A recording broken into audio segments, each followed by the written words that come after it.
अरे मीनू चिड़िया, तुम ऐसे क्यों बैठी हुई हो? अरे बाहर इतना अच्छा मौसम हो रहा है, चलो बाहर चलते हैं कहीं घूमने फिरने। अरे नहीं कौवे भैया, मेरे अंडे बस होने ही वाले हैं और मैं परेशान भी बहुत हूँ। अरे मीनू चिड़िया, ये तो बहुत खुशी की बात है, तुम्हें काहे की परेशानी? अरे कौवे भैया, आपको तो पता है मेरा घर कितना पुराना बना है। अगर बरसात आ गई तो मेरा घर तो फौरन से पहले ही टूट जाएगा।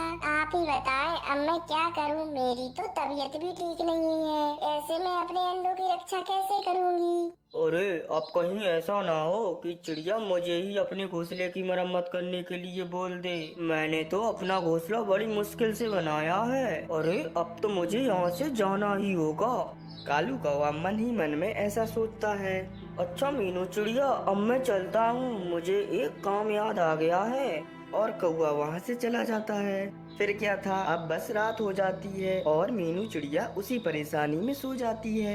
अगली सुबह आसमान पे बहुत गहरे बादल छा जाते हैं और साथ ही तेज बारिश भी शुरू हो जाती है। अगर अकेली बरसात होती तो शायद मीनू चिड़िया का घोंसला कुछ समय निकाल लेता, लेकिन बरसात के साथ साथ बहुत ज्यादा तूफान भी था, इसीलिए मीनू चिड़िया का घोंसला बहुत ज्यादा हिलने लगता है। अरे भगवान, ये क्या हो गया? मेरा घर तो बहुत तेज चल रहा है। इससे पहले कि मेरा घर गिर जाए मुझे यहाँ से निकलना होगा। मेरे दर्द भी बहुत हो रहा है, कहीं ऐसा ना हो मेरे अंडे हो जाए और वो इस घर के साथ ही गिरकर टूट जाए।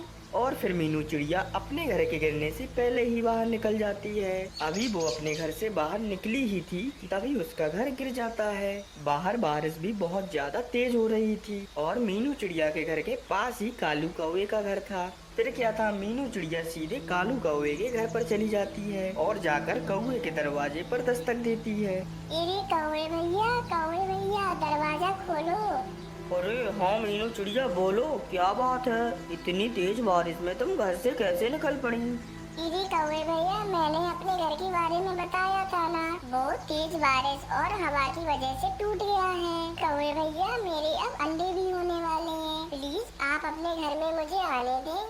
चिड़िया की बात सुनकर कालू कौवा मन ही मन सोच रहा होता है, अगर अभी घर पर आने दिया और इसने अगर यहीं पर अंडे दे दिए तो ये जब तक नहीं जाएगी जब तक अंडों से बच्चे बाहर नहीं निकलेंगे। मुझे कोई बहाना बनाना होगा। अरे चिड़िया, मैं तुम्हें अपने घर में तो आने देता, लेकिन आज मेरे ससुराल वाले आए हुए हैं, सारा का सारा खानदान आ गया है एक साथ। अरे मैंने बहुत मुश्किल से उन्हें संभाला हुआ है, तुम यहाँ पर कैसे रह सकती हो? तुम किसी और पक्षी के घर चली जाओ। और कौवा ऐसा कहकर दरवाजा बंद कर लेता है। फिर क्या था, चिड़िया वहाँ से सीधी फिर तोते के घर चली जाती है। फिर तोता दरवाजा खोल देता है। अरे मीनू चिड़िया, तुम इस समय यहाँ पर? अरे तोते भैया, मैं बहुत ज्यादा मुश्किल में हूँ, आप मेरी मदद करो। मेरे अंडे बस होने ही वाले हैं और मेरा घर भी टूट गया है, आप मुझे अपने घर में आने दो। अरे चिड़िया, तुम तो जानती हो मेरा घर कितना छोटा है और इसमें हमारा ही गुजारा बहुत मुश्किल से हो रहा है, लेकिन आज मेरी पत्नी अपने मायके गई हुई है। चलो मैं आज के दिन तुम्हें अपने घर में रख लेता हूँ, कल सुबह तुम अपना कोई और बंदोबस्त कर लेना, बारिश रुके अथवा ना रुके। तभी मीनू चिड़िया बोलती है, अरे आपका बहुत बहुत धन्यवाद तोते भैया कि मैं सुबह होते ही चली जाऊंगी। फिर क्या था, मीनू चिड़िया उस तोते के घर पर चली जाती है। बारिश की वजह से वो बहुत ज्यादा भीग गई थी और उसे घर के अंदर कुछ गर्माइश होती है और रात हो जाती है। बाहर बारिश अभी बहुत जोरों से हो रही थी और फिर अगली सुबह मीनू चिड़िया अंडे भी दे देती है। अरे अब मैं क्या करूं? अपने अंडे को लेकर कहाँ जाऊं? अभी तो बारिश भी रुकने का नाम नहीं ले रही है। अरे लेकिन मुझे बाहर तो जाना ही होगा, अपने लिए और अपने अंडों के लिए कोई ना कोई बंदोबस्त तो करना ही होगा। और फिर मीनू चिड़िया उस तोते के घर से चली जाती है और बाहर जाते ही यहाँ वहाँ कुछ देखने लगती है। तभी उसकी नजर नीचे पड़े एक कद्दू की बेल पर पड़ती है, जिस पर एक बहुत बड़ा कद्दू लगा हुआ था।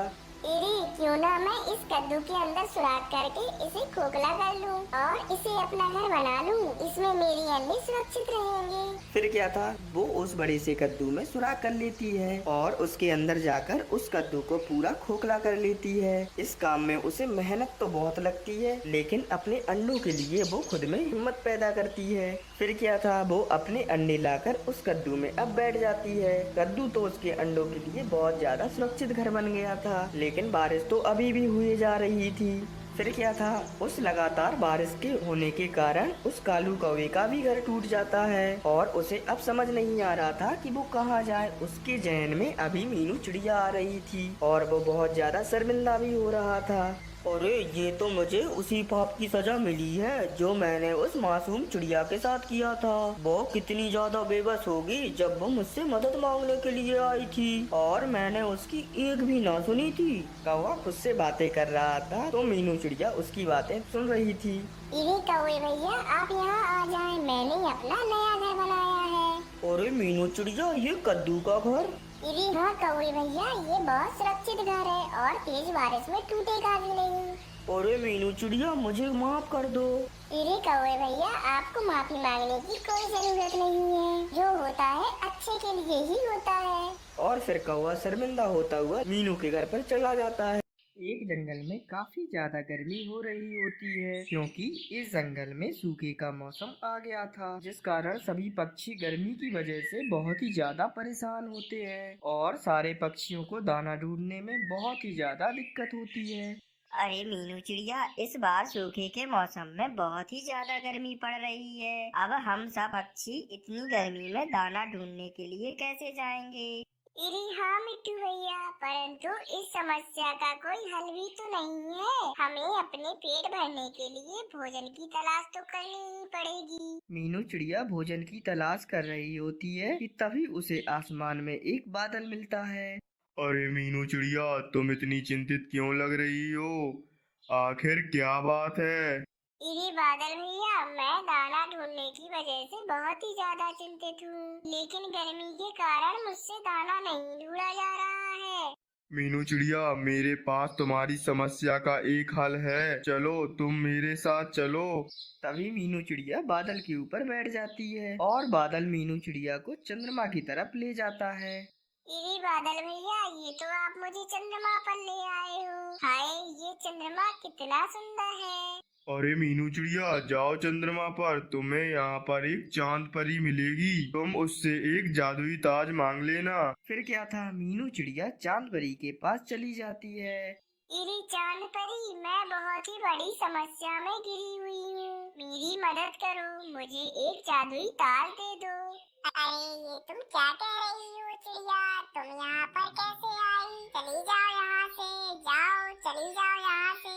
पता नहीं कहाँ कहाँ से आ जाते हैं ये लोग। इरे मेरी मदद करो चांद परी, आप तो हमेशा अच्छे पक्षियों की मदद करती हैं, तो फिर मेरी भी सहायता कर दीजिए, मैं बहुत ही ज्यादा परेशान हूँ। परंतु मैं तुम्हें वह जादुई ताज नहीं दूंगी जब तक तुम मेरे 3 सवालों का जवाब नहीं दोगी। लेकिन हाँ, अगर तुमने एक सवाल का भी गलत जवाब दे दिया तो मैं तुम्हारे पर काट कर तुम्हें चंद्रमा से जमीन पर फेंक दूंगी। बोलो मीनू चिड़िया, तुम्हें मेरी शर्त मंजूर है? अगर तुमने मेरे सवालों का सही सही जवाब दे दिया तो मैं तुम्हें वो ताज भी दे दूंगी।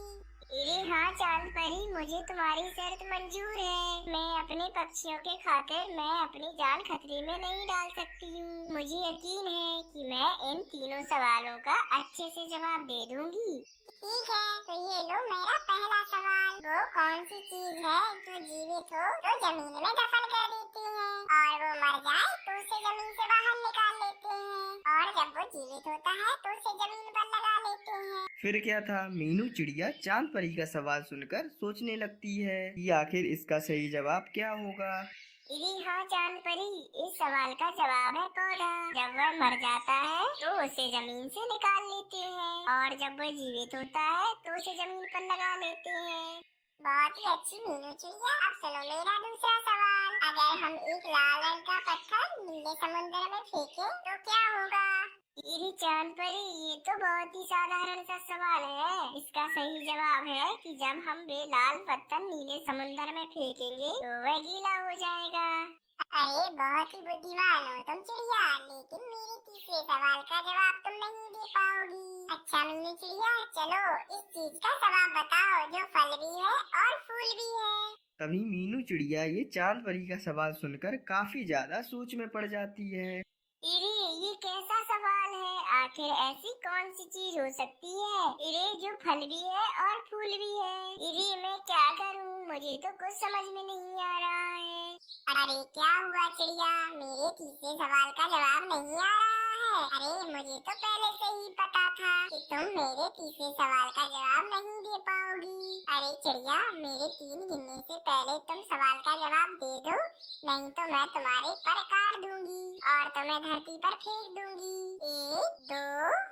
इरे रुको, आ गया है मुझे इसका जवाब। इस सवाल का जवाब है गुलाब जामुन, क्योंकि गुलाब एक फूल है और जामुन एक फल है। इरे चांद परी, मैंने इन तीनों सवालों के जवाब सही दे दिए हैं ना? अरे हाँ चिड़िया, तुम बहुत बुद्धिमान हो। चलो मैं तुम्हें वो ताज दे देती हूँ। इस ताज से तुम जो भी मांगोगी वो पूरा हो जाएगा, परंतु ये ताज सिर्फ एक बार ही काम करेगा, इसलिए तुम सोच समझ कर ही इस ताज से कुछ मांगना। इरी बहुत बहुत शुक्रिया आपका चांद परी, आप बहुत अच्छी हैं। इरी मैं आपका ये एहसान कभी भी नहीं भूलूंगी। फिर क्या था, मीनू चिड़िया बादल में बैठकर वापस धरती पर चली जाती है। फिर मीनू चिड़िया पृथ्वी पर आकर सारे पक्षियों को जमा करती है और उनको सारा माजरा बताने लगती है।